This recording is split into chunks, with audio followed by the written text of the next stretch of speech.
Hello readers, welcome back to నా చేతి రాతలు. Lady boss part 44. Ashu saris చూసి కబోర్డ్లో పెట్టింది. ఆమె తిరిగేలోపే వెనక నుంచి హత్తుకున్నాడు యుధిర్. తలెత్తి చూసింది అతన్ని. పొద్దున్నుంచి పనులతో తిరుగుతూనే ఉన్నాడు. నుదుటి మీద చెమట కారుతుంది. మీరు కూడా రేపు వ్రతంలో కూర్చోవాలి. ఇవాళంతా పనిచేసి అలసిపోతే ఎలా? సర్వెంట్స్కి చెప్తే సరిపోదా అంది ఆ స్వేదాన్ని తుడుస్తూ. వాళ్ళు చేసినా మనం చూసుకోపోతే ఎలా? మిడిల్ క్లాస్ అంటే ఇలానే ఉంటుంది మేడం అన్నాడు నవ్వుతూ. తెలుస్తుంది ఇప్పుడిప్పుడే. ఇంకా చాలా తెలుసుకోవాలి నువ్వు అన్నాడు ఆమెని ముందుకు తిప్పి చేతులు బిగిస్తూ. చెప్పండి, నేర్చుకుంటాను అంది. నేను టైర్డ్ అయ్యి వచ్చినప్పుడు ఇలా టైట్గా హక్ చేసుకుంటే వెంటనే రిఫ్రెష్ అయిపోతా.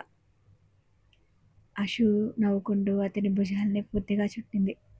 ఆమె మెడ మీద పెదవులు ఆడిస్తూ ఈసారి ఆ నవ్వుని మిస్ అయ్యాడు యుధిర్. దాంతోపాటు ఒక డీప్ కిస్ ఇస్తే పోయిన ఎనర్జీ మళ్ళీ రీస్టోర్ అవుతుంది అన్నాడు ఆమె ముఖాన్ని చేతిలోకి తీసుకుంటూ. అంతటితో సెట్ అయిపోతారా? ఏదో అలా అలా. ఇంకా బాగా ఏం చేయాలో నైట్కి చెప్తాలే అని ఆమె పెదవుల్ని మూసేశాడు. ఆ జంట పదవుల ఆట సాగుతుండగానే డోర్ చప్పుడైంది. వదిలి తలుపు తీశాడు యుధిర్. సురభి లోపలికి వస్తూ, వదినా ఇప్పుడు ఫ్రీనేనా అని అడిగింది. మెహందీనా అన్నాడు యుధిర్. అవునని తలూపింది. సరే పెట్టుకోండి అని బయటికి వెళ్ళిపోయాడు. నీకేమైనా పనుంటే కాసేపాగి వస్తాను అంది సురభి. ఖాళీనేరా పెట్టే అని కూర్చుంది అషు. సురభి కూడా వచ్చి స్టార్ట్ చేసింది. శారీస్ బాగున్నాయి చిందు అంది అషు. నచ్చాయా వదినా నీకు అని సంతోషంగా అడిగింది. చాలా. నువ్వే సెలెక్ట్ చేసావంటగా? అవును, నీకు నచ్చుతాయో లేదో అనుకున్నాను. నువ్వెందుకు రాను అన్నావు? వర్క్ ఉంది అండ్ శారీ సెలెక్షన్ నాకు పెద్దగా తెలియదు కూడా. అవునా? అసలు నువ్వు ఎప్పుడైనా ఫ్రెండ్స్తో షాపింగ్ అయినా వెళ్ళావా వదినా?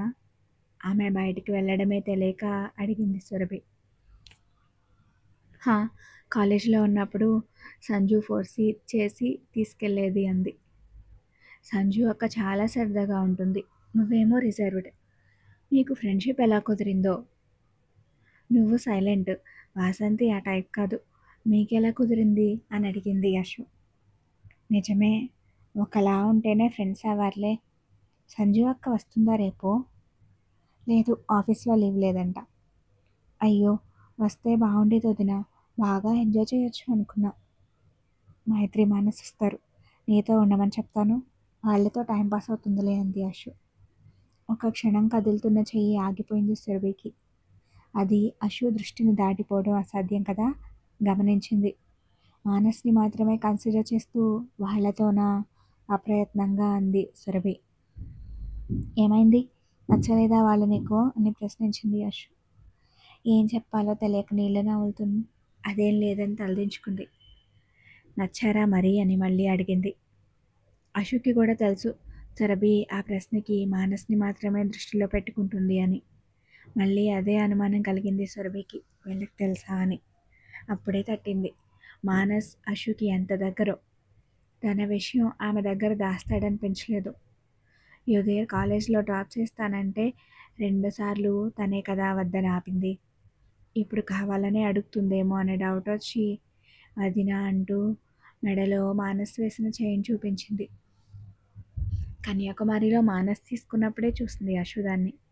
అప్పటి నుండి సురభి ఆ చైన్ తెయలేదు అంటే తనకు కూడా మానస్ అంటే ఇష్టమే అని దృఢంగా అనిపించింది. అమ్మ అడిగితే నువ్వే ఇచ్చావని అబద్ధం చెప్పాను అంది సురభి తలదించుకుని. నిజం ఎప్పుడు చెప్తావు మరి? అట్లీస్ట్ మానస్కి అంది అషు. సురభి మాట్లాడలేదు. వాడు నిన్ను ఇబ్బంది పెడుతున్నాడా అనేసి. లేదు అంది వెంటనే. నీ వెనక పడుతున్నాడని మీ అన్నయ్యకి చెప్తానని అన్నావు కదా, ఎందుకు చెప్పలేదు? అప్పుడు అన్నయ్య ఎవరో తెలియదు అనుకున్నాను. ఆయన మీ తమ్ముడని తెలియక. నాకు తమ్ముడని చెప్పలేదా? ఊహు అని తలూపింది. అవును అని తలూపింది. నిజంగా అదే నీ రీజనా అని మళ్ళీ అడిగింది అషు. అవునంది. అంతకంటే ఏం చెప్పాలో తెలియలేదు. అసలు వాళ్ళేమనుకుంటున్నారో అని చాలా కంగారుగా ఉంది తనకి లోపల. ఎప్పుడు తెలిసింది నీకు వాడు నా తమ్ముడని? మీ పెళ్ళిలో అంది. అర్థమైంది అశుకి. తన తమ్ముడిగా పరిచయమైన మానస్‌ని వెంటపడుతున్నాడని యుధిర్‌కి చెప్తే ఎక్కడ గొడవలవుతాయో అని భయపడిందని. చూడు చిన్నూ, నిన్ను ఎవరైనా ఇబ్బంది పెడితే వెంటనే రియాక్ట్ అవ్వు. సొల్యూషన్ చూడు. తర్వాత ఏమవుతుంది అని ఆలోచిస్తూ నీ సిట్యుయేషన్ కాంప్లికేట్ చేసుకోవడం కరెక్ట్ కాదు. మా మధ్య డిస్టర్బెన్సెస్ వస్తాయని ఊరుకోవడం ఏంటి? నీకెవరైనా ప్రాబ్లం క్రియేట్ చేస్తే మీ అన్నయ్యే కాదు, నేను కూడా బేర్ చేయను. అది నా తమ్ముడైనా సరే.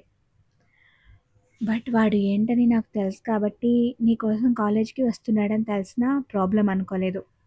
నా అసంప్షన్ రాంగ్ అయితే సారీ అంది యషు.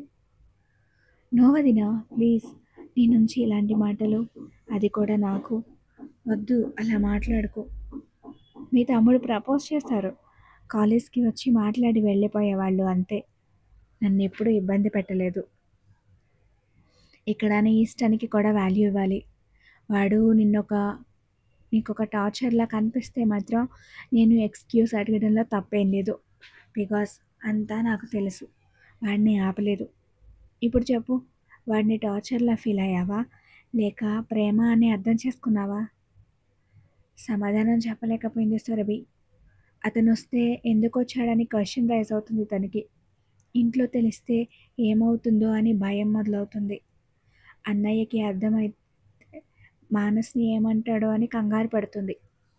ఓ కొలిక్కి రాని ఆలోచనలతో తనే కన్‌ఫ్యూషన్ స్టేట్‌లో ఉంటే ఏమని చెప్పగలదు?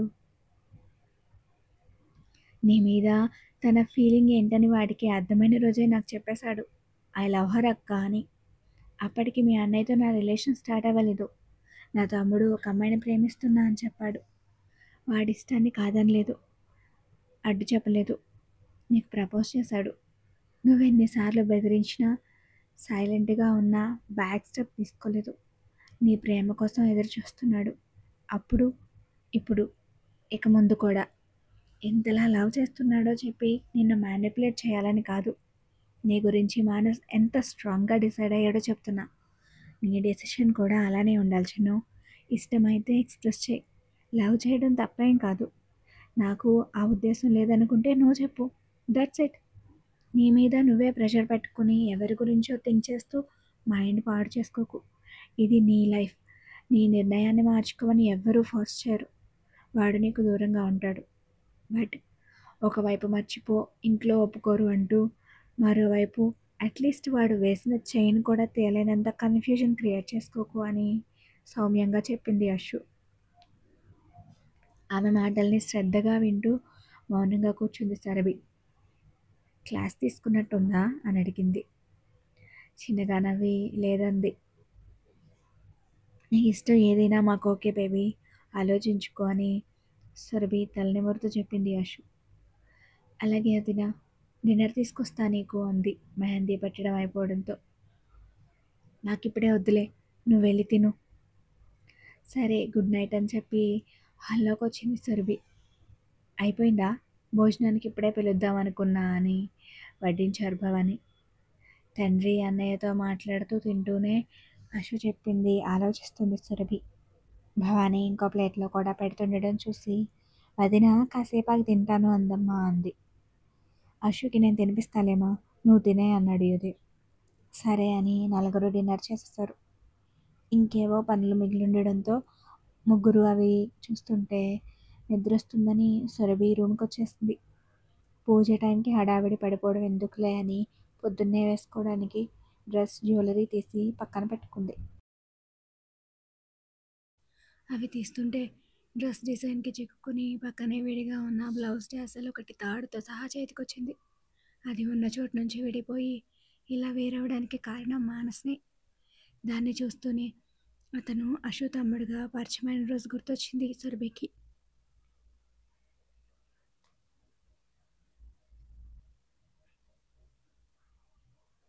అషిష్ మ్యారేజ్. మానస్ గురించి యుధిర్కి చెప్పాలి అనుకున్న రోజే అశుకి బ్యాడ్ ఇన్సిడెంట్ జరగడం, వెంటనే పెళ్లి పెట్టుకోవడంతో అన్నకి అతని గురించి చెప్పాలన్న విషయం పక్కన పెట్టేసింది సురభి. హ్యాపీగా పెళ్ళిని ఎంజాయ్ చేస్తూ, తనకి తోచిన పనుల్లో సహాయం చేస్తూ గుడిలో బొంగారంలా తిరుగుతుంది. పంతులు గారు ఏదో అడగడంతో తీసుకొచ్చి అందిస్తున్న సమయంలో మండపం ఎదురుగా కూర్చుని ఉన్న మానస్ని చూడగానే చేతిలో పళ్ళెం వదిలేసింది. ఆ సౌండ్కి అందరూ తన వైపు చూస్తుంటే ఓ వేరి నవ్వు విసిరి పక్కకి వచ్చేసి అతని కేసుని చూస్తుంది. నిజమేనా అని. ఆమె రియాక్షన్కి నవ్వుకుంటూ కన్ను కొట్టాడు. అప్పటికే నార్మల్ స్పీడ్ని దాటిపోయి ఒక రేంజ్లో కొట్టుకుంటున్న గుండె మీద చేసుకుని, అమ్మో నిజంగానే ఇక్కడికి వచ్చేసాడేంటి అనుకొని చుట్టూ చూసింది. సుబ్రహ్మణ్యం అతిథుల్ని పలకరిస్తుంటే యుధీర్ ఫ్రెండ్స్తో మాట్లాడుతున్నాడు. కొంచెం కూడా భయం లేదు అసలు. నువ్వెవరు అని ఎవరైనా అడిగితే ఏం చెప్తారని తిట్టుకుంటూ ఫోన్ తీసింది. ఎరుపు బంగారు వర్ణాల కలబోతతో డిజైన్ చేసిన పరికిణి ఓణిలో వేకుజామున దర్శనమిచ్చే స్వచ్ఛమైన ముత్యపు చినుకలా మెరిసిపోతున్నామని కనురెప్పలు వాల్చకుండా చూస్తున్నాడు మానస్. ముందు రోజు అతనే ఏరికోరి ఎంచుకుని అశుతో పంపించిన డ్రెస్ అది. చాలా నచ్చి తీసుకున్నాడు, కానీ ఆమెకి అంత నొప్పుతుంది అనుకోలేదు.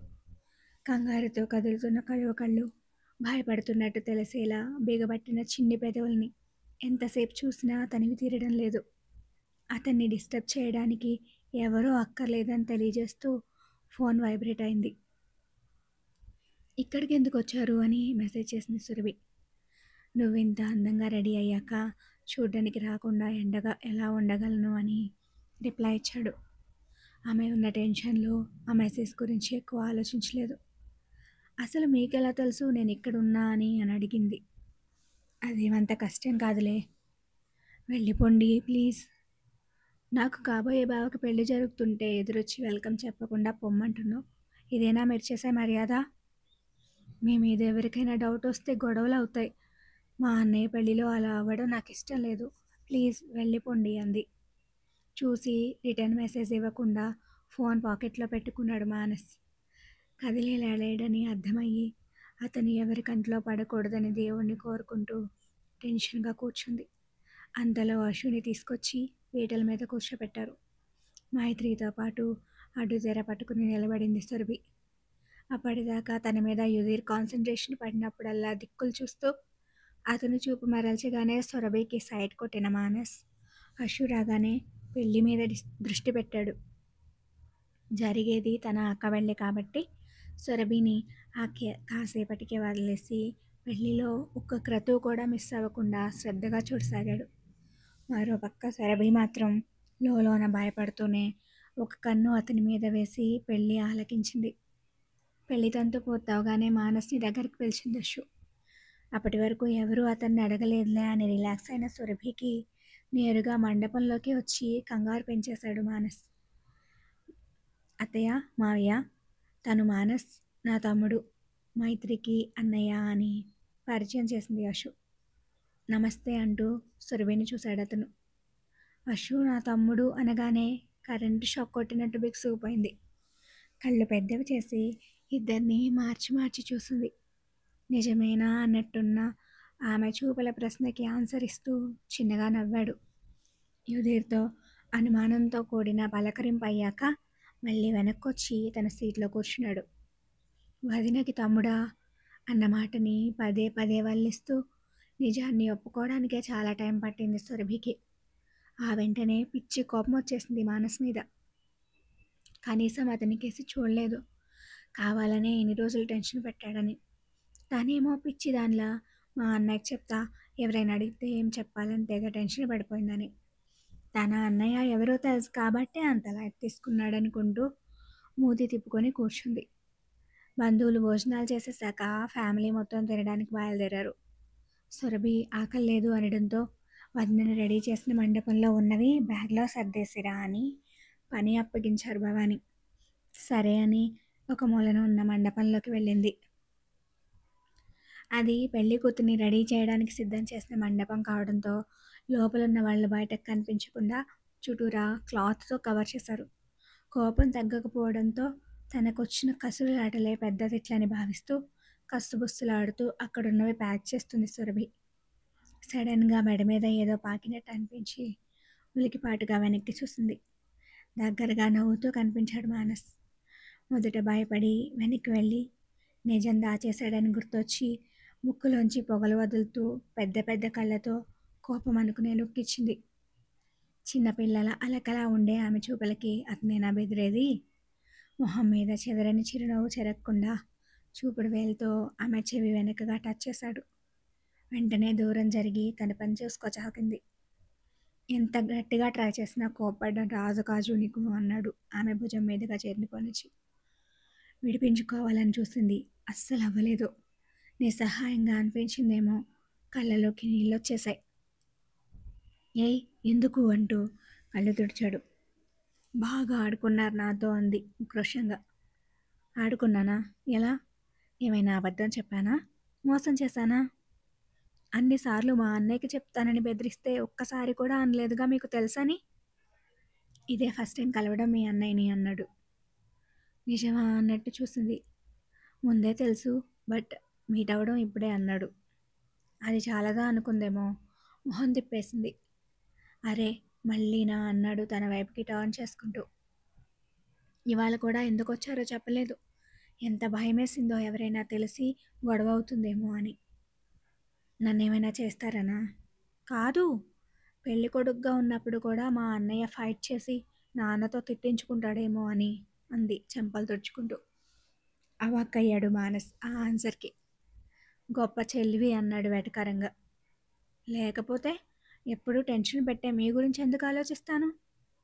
నమ్మాలతి అంటే కోపంగా చూస్తుంది. కష్టపడకే తల్లి, నీకు అవ్వదని చెప్పాగా. పెళ్లి ఫంక్షన్ హాల్లో జరగట్లేదు, ఇన్విటేషన్ ఉంటే రావడానికి. గుడి ఇది, ఎవరైనా వస్తారు. దానికే కంగారు పడిపోవాలా? అందుకే చెప్తా తగ్గించుకొని. వినవసలు అన్నాడు ఎర్రగా మారిన ముక్కుపిండితో. ఏమో, అంత ఆలోచించలేదు. మీరెందుకు చెప్పలేదు అశు వదిన తమ్ముడని? అతని చేతిని తోసేస్తూ అడిగింది. నిన్నే కదా తెలిసింది మా అక్క నీకు వదిన కాబోతుందని. నిజమే కదా, ఇతనికి కూడా తెలియదుగా అన్నయ్య వదిన పెళ్లి చేసుకుంటారనుకుని నమ్మేసింది పాపం. మరి నేనెలా తెలుసు మీకు అని అడిగింది. పనుండి మీ కాలేజ్కి వచ్చాను. అనుకోకుండా నువ్వు కలిసావు, నచ్చావు అన్నాడు భుజాలెగరేసి. కాబోయే మరదలివి అని కాదు అని ఇంకో వాక్యం జత చేశాడు. మరదలా? అప్రయత్నంగా వచ్చింది ఆమె నోటి నుంచి. అదేగా అవుతావు నాకు అన్నాడు ఆమె చేతిని హోల్డ్ చేస్తూ. కోపంలో ఇద్దరు ఎక్కడున్నారో మరిచిన సురభి అప్పుడే తేరుకుని, మీరు వెళ్ళండి ఇక్కడి నుంచి, ఎవరైనా వస్తారు అంది కంగారు పడిపోతూ. ఎక్కడి నుంచి వచ్చిందే నీకు ఈ టెన్షన్ రోగం? మూడ్ స్పాయిల్ చేస్తావని చిరుకోపంగా చూశాడు మానస్. మీకంటే అస్సలు భయం ఉండదు. నేను అలా కాదు. ఇలాగే చేస్తూ ఏదో ఒక రోజు నాకు హార్ట్ అటాక్ తెప్పిస్తారు. అసలు ఎందుకు వచ్చారు ఇక్కడికి అంది Surabhi. Thank you for watching.